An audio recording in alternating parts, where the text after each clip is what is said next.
যতই আপনি জিরোকে আপনার জীবনে নিয়ে আসুন না কেন, আপনার জীবনে যদি এক না থাকে তাহলে জিরোগুলোর আপনার জীবন থেকেও কোনো লাভ নেই।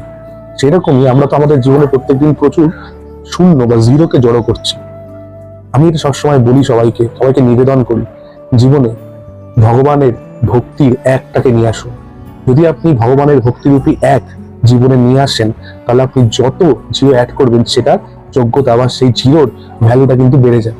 তাহলে কিন্তু জিরোর একটা কোর্স তৈরি হয়, না হলে কিন্তু নয়। মহাভারতের যুদ্ধের আগে দুজন ভগবান শ্রীকৃষ্ণের সাথে দেখা করতে গেছিল। একজন হচ্ছে দুর্যোধন আর আরেকজন হচ্ছে অর্জুন।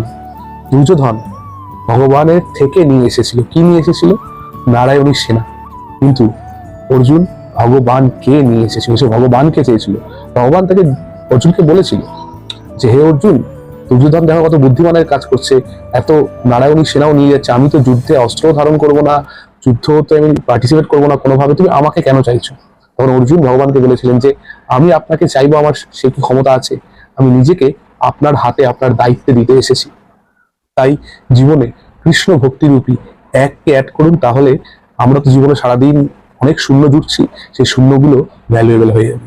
শ্রী রাধে, শ্রী রাধে।